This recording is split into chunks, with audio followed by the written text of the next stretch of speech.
каньондор Америкадагы же Казакстандагы каньондор деп ойлойсузбу? Жок, бул жер Ош облусунда жайгашкан. Ооба достор, Кара Суу районундагы Лаглан каньонуна Кыргыз Travel бүгүн ушул жерге келди. Кышкы эс алууну кереметтүү жаратылышты алдыңкы мүнөттөрдөн көрө аласыздар.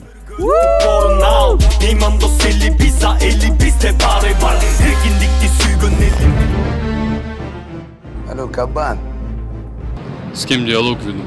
Здорово, брат, это Белый. Байкадың да? Байкадым. iPhone 13 Pro көтөрсөң ушундай болуп кеткендей. Да, бир алло. Если ты услышишь ритм самбо, в твоей голове мармеламба, вместе снова двигаемся плавно, так внезапно, невероятно. Если ты почувствуешь ураган, значит я сегодня с тобой буду пьян. Будем в Сочи hasta la mañana. Я твой необъятный сумасшедший хулиган. Так не хватает пены хаштау, и между слов теряй. Даярдык кандай болду? Мощно даярдык. Бүгүн вроде 3 эле адамбыз, бирок продукты дагы эле көп алып иштедик. Бүгүн фотма чечет. Бүгүн биз Сарайга Бүгүн Лагланга жөнөдүк. К сожалению, Сарай окшошпой калды. Не себептен окшошпой калды? Кыргыз Travel программасы 2 жумадан кийин, то есть 1 жумадан кийин кайра өз жумушун олай эле жеде санап.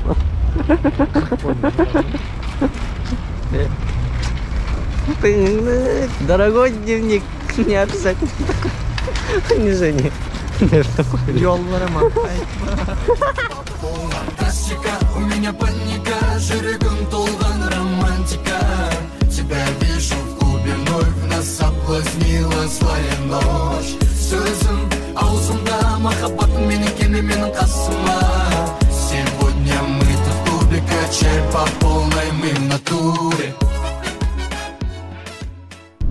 Биз азыр Лаглан каньонуна жүрөдүк. Ал жердагы сонун бир жер. Съемка үчүн барып, сүрөткө түшүп, айтор эс алып келе турган сонун жер. Биз ошол жака барып, буюрса өзүбүз салганча барып келгенибизди көрөбүз. Биринчи көргөндө мындай сезимдериңиз кандай болгон? Жердин козу чындап эле таң каларлыкпы?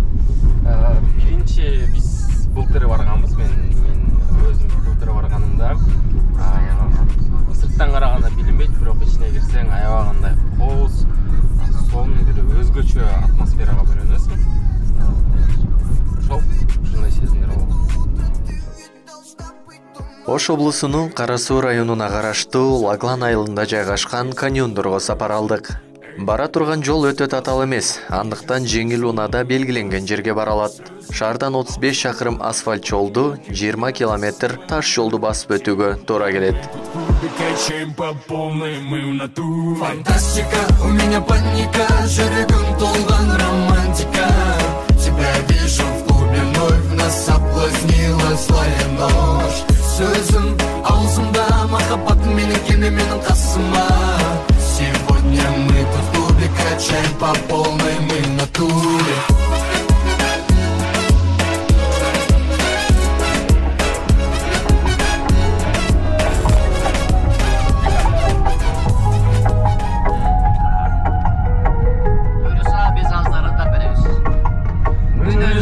Алмашса кубулар, менин сүйүм бир күн сага угулар. Сенин бир тал чачыңдай да сезилбейт, сенден дагы алда канча суулар. Сенин бир тал чачыңдай да сезилбейт, сенден дагы алда канча суулар. Качан бир келесиңби, жериңе келесиңби, кадалган жүрөгүмдү куткарбас жебесиңби. Көп күндөр өтсө дагы унутпайм элесиңди. Ай жылдар өтсө дагы алтыным келесиңби. Чё с ними? Иди давай работай.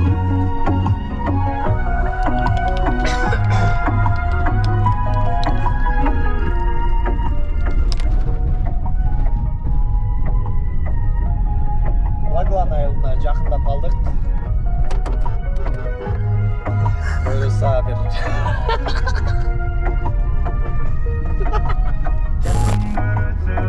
Лаглан айылына жақындап қалдық.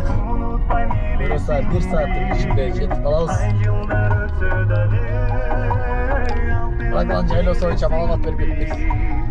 Бул жакта эң сонун, эң кооз каньон бар. Съемка үчүн аябай сонун жер, эс алуу үчүн дагы сонун барып сүрөткө көрсөңөр болот. Эң негизгиси Ош шаарына жакын.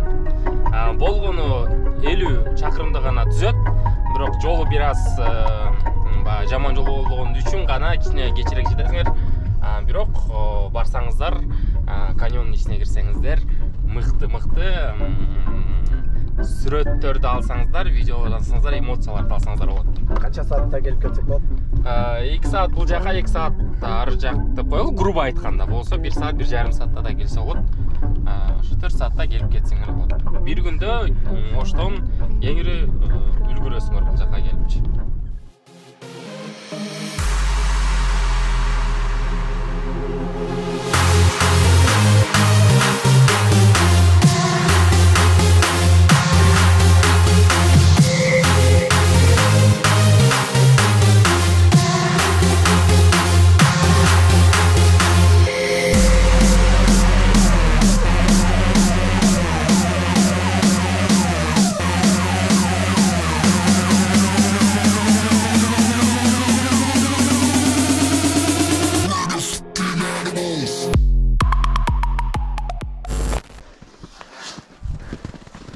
Жеңил эле болду.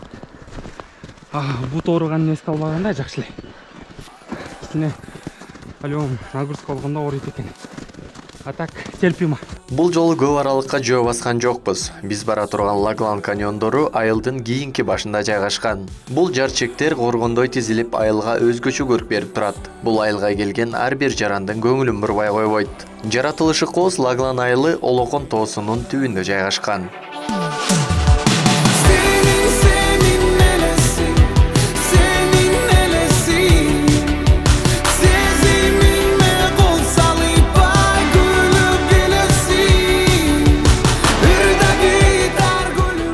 Албетте эс алууга баргандан кийин шашлык жасоо биз үчүн салтка айланган. Жаратылыштын кооздугу даярдалган тамакка өзгөчө даам берет. Достор, дагы бир жолу ассаламу алейкум. Биз белгиленген жерге жетип келдик. Лаглан каньонуна келдик. Бул дагы Кыргызстандын эң бир кооз жерлеринен болот. Биз жаңы эле келип, албетте сине даамсыз алып сапсак болот деп шашлыкты баштаганбыз.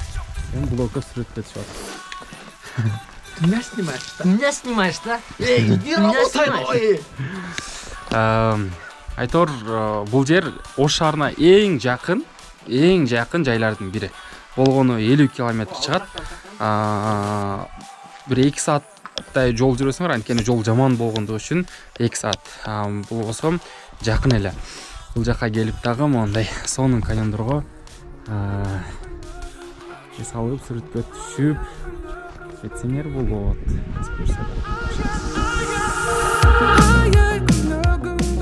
Түлкүн күрө аталган зоолорго Лаглан каньондору деп бул жака эс алганы келген жарандар ат койгон. Кызыл зоого киргенде 2 бөлүктөн турат. Бир тарабы өтө узун эмес, андан булак агып турат.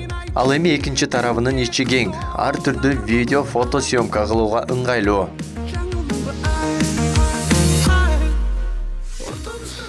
Достор, биз белгиленген жерге жетип келдик. Исхак жана мен бул жерге экинчи, үчүнчү ирет келип атабыз, бирок арабызда Бектур алгачкы ирет келип атат. Эмоциясы кандай? Дал ушул адамдан сурап көрөлү. Кандай экен, Бектур? Негизи эле бул жака биринчи жолу келсең өтө кооз көрүнөт экен. Мындай изата Ошто сен мындай нерсени көргөн эмессиң да буга чейинчи. Мындай тоолордун арасында эле именно каньонду көрсөң бул башкача эмоция берет экен. Башкача атмосфера болот экен бул жердечи. Ошого ким келбеген болсо, эгер келип жактырган болсо, тоже совет берем бул жака келип көрүп кетсеңер кооз экен. Бул каньондордун негизги аталышы Түлкү үңкүр деп аталат. Жергиликтүүлөрдүн айтымында, уламыштарга караганда бул жерге түлкүлөрдүн тобу түлкүлөрдүн келип ушул жерге такалып калып кеткен экен, ошондуктан Түлкү үңкүр деп аталат экен. Мындан нары жол жок, кийинки экинчи бетинде дагы андан нары жол жок, туюк болуп калат. Мына ушундай жер, достор. Орусча айтканда необычный. камера канчалык деңгээлде передавать этип атат, бирок жанынан келип көрсөң.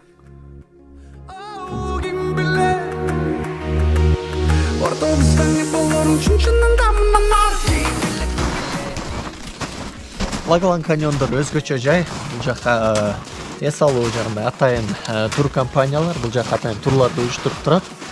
Ал эми бул жерге келүүнүн да бир артыкчылыгы бар. Бул бир эле локация эмес, жолдо келатып Пафансу сактагычын көргөнчө ал жерде сүрөткө түшүп, видео тартып, эки локацияны бир күндө көрүп кетсеңиздер болот.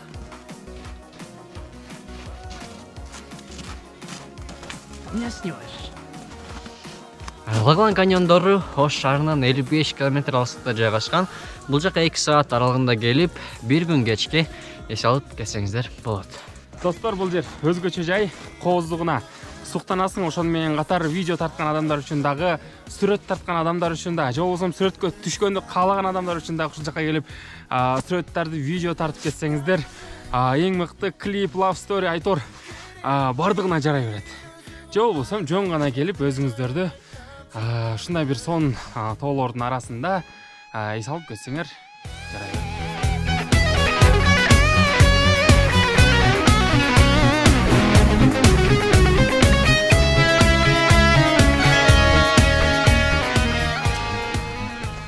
Кеттик, Ну ушинтип, достор, Лаглан каньонуна болгон сапарыбыз аягына келип жетти. Эгерде кимдир бирөөгө пайдалуу болсо, кимдир бирөөгө Кыргызстанды сүйүүгө, урматтоого, сүйлөөгө бир сезим келе турган болсо, анда биз өз максатыбызга жеткен болобуз. Лаглан айылына келүү үчүн бизге 4000 сом акча каражаты кетти. Ошондой эле 6,5 саат убакыт каржадык. Кийинки чыгарылышыбызды кайсы жерге баруубузду каалайсыз? Комментарийге калтырыңыз. Бул берүүнү Ош ТV телеканалынан жана социалдык баракчалардан көрсөңүздөр болот. Лайк, комментарий басканды унутпаңыздар, достор. Биз сиздер мененбиз. Кыргыз